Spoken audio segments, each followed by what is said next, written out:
everybody. My name is Dr. Kristen Donnelly, and I am one of the good doctors of Abbey Research. And you are exceptionally welcome to our book review channel, Abbey Research Reads. If you love to read, obviously, if you are a fan of the written word and learning from the written word, not only nonfiction books, but fiction books and how can we encounter the world through stories? This channel is for you, and we'd love for you to subscribe and like the video as we go on. Today's review is about the book, The Secret History of Home Economics by Danielle Dreilinger, which I learned about on the NPR Book Concierge, which I think is called something else now. I can't remember. But it is, if you are a lover of books and don't know, NPR is the national public radio station here in the United States. And every year, at the end of the year, they put together this incredibly customizable search engine of what they consider the best books of the year. You can select by topics, you can mix and match, I love it, it's incredible. And I go through it at the end of every year to see what books I may have missed throughout the year, especially nonfiction, because I love nonfiction books for a whole host of reasons. One is that if they're not very narratively driven, they're very skimmable, and I can learn what I want to learn from them very quickly and kind of get in and out. But some of the best ones are very narratively driven, and it can feel like reading a novel with just some more details. And that's a little bit what this one feels like. So I really appreciated this book for a host of reasons. It did get a little long for me. It's probably only a 3-star book. There was a little bit too much detail kind of at every turn for my personal taste and how much I cared about the topic. It was like, okay, well, we could have done this in an hour documentary and I probably would have gotten the same amount of material. But Dreilinger's research is incredible and it's spot on. And she traces the history of the discipline of what we now call family and consumer sciences, but what we should be calling home economics, from its beginnings up through current times. And what I find really interesting is I took home ec in school, and I learned it's the only reason I know how to sew a button, to be completely frank, and the only reason I know how to probably boil an egg. In the same way that I took wood shop. And so I know some basics of wood shop. I wish I could have gotten auto mechanics, because then I would know how to check my own oil without my dad teaching me, which I was very lucky. And what kind of came to me throughout this process is that one of the reasons that we talk a lot now about getting rid of home economics, or why it's not necessary or anything else like that, is a lot of the core of the problem with how America talks about education.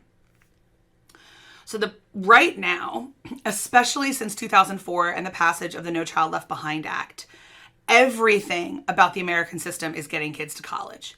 Everything. Getting kids to college and getting money for the school systems. That's it. That's what all of the standardized testing is designed for. That's what everything is designed for. And when I talk to educators, that's very much how they feel they're being forced into this form. They teach the test. They don't get to know their students. They don't get to teach practical skills.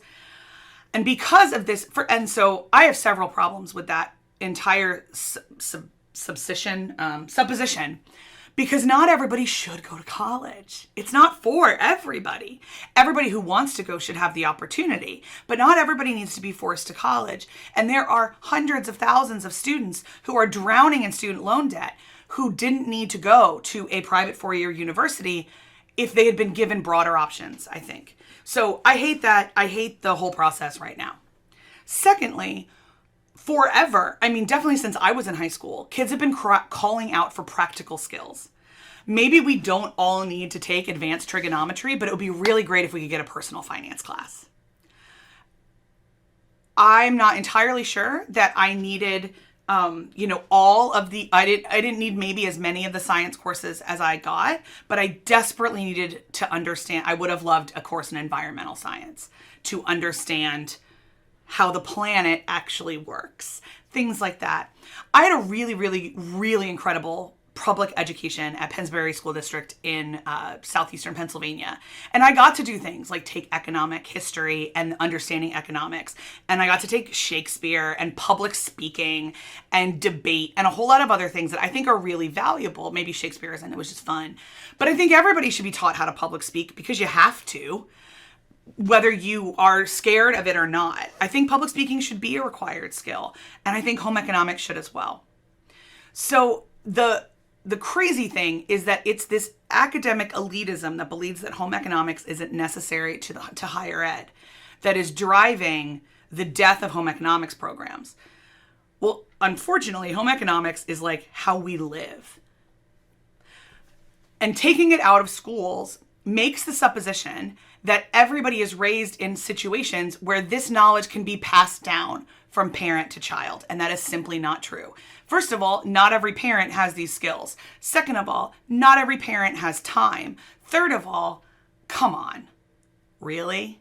Like, explain to me when in everybody's overscheduled everything. Like, my niece is 2 and she's already in school like most of the day. And when she gets home, like, we're having trouble. Like, we have enough on our plates to teach her basic functioning skills like speech and going to the bathroom and things like that. Explain to me when in energy space my brother and sister-in-law are also supposed to eventually teach her what essentially equates to life skills and etiquette. She'll pick up some things for sure, but how many people do you know who say like, man, I didn't do laundry till I got to college, or I've done all my laundry, but I have no idea how to balance a checkbook, or I know how to balance a checkbook. That's totally fine. But you know what I'd really wish is I wish I knew how to change a tire. We have these kids captive for 8 hours a day for like 12 years of their lives. Let's really look at bringing this back. What I love about this book is that it's good, is that it does trace the history of it. So is home economics sometimes very, very conservative and elitist? Yes. Does it also have some really, really fascinating, is it sometimes racist? Yes.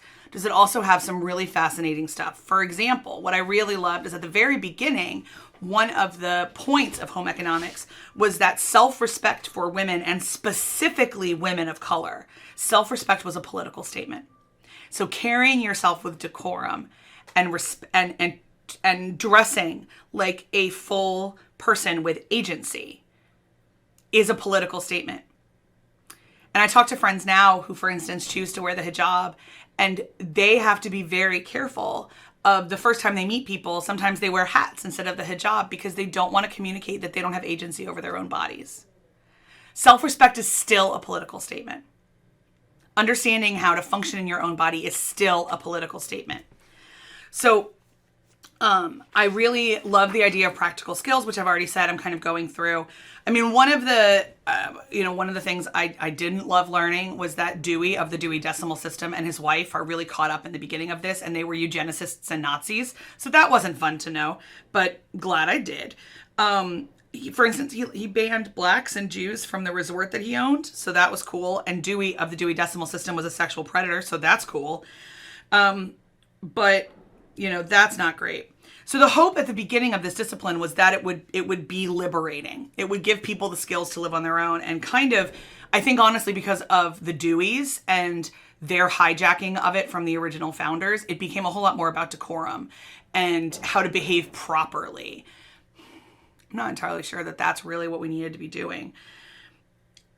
What we needed was people who knew how to grow things and cook food. And at its core, all of the home economists throughout the history of the discipline just hate waste.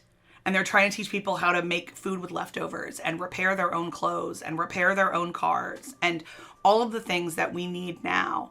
The post-World War II economic boom really kind of, transitioned this process because capitalism got introduced into this equilibrium, and it became about how we could sell this. So for instance, Betty Crocker is a real person. I didn't know that.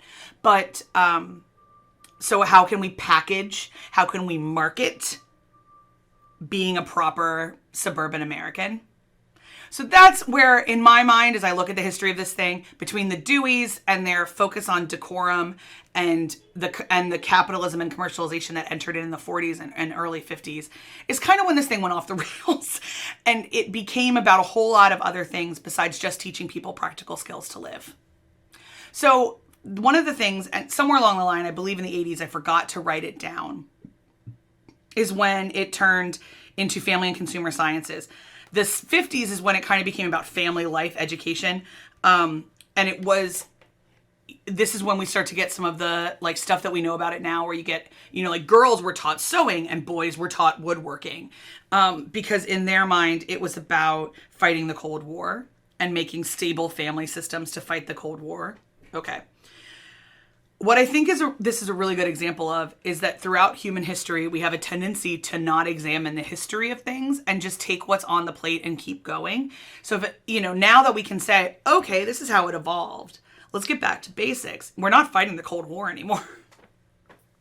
We know sociologically and practically that family is a really fraught term. So let's stop calling it family and consumer sciences. Let's get back to home economics. It's about using the economy of your home. It's about eliminating waste. It's about reduce, reusing, and recycling way before that was even trendy. It's about growing your own food, raising your own chickens for all of my friends in Portland that have chickens. It's about self-sustainability within the community. So I think it can be really beautiful again. The first thing we have to do is dump that family and consumer science nonsense. Nonsense. We got to get back to home ec. Home ec makes sense. Let's teach it everywhere. So again, this has been my kind of rambling review and explanation of the secret history of home economics. I found it fascinating, skimmable, but fascinating. Would definitely recommend for anyone who is interested in the education system in the United States, interested in this debate over practical education, the debate between, is this an empowerment or is it upholding the patriarchy? And honestly, the answer is that it's doing both, as a lot of things do. That it's both empowerment and oppression. It's humanitarian and imperialist. It's a lot of things at once, but that doesn't mean it's garbage. So let's look critically at it instead of making fun of it. If you've liked this video, please make sure to like the video and subscribe to the channel. We have lots of conversations around what we can learn from the written word around here. And if you like how we see the world, please subscribe to our sister channel, Abbey Research, where we talk a whole lot more about popular and lived culture like television and what's happening in the news. Thanks so much for joining us. We'll see you next time. Bye.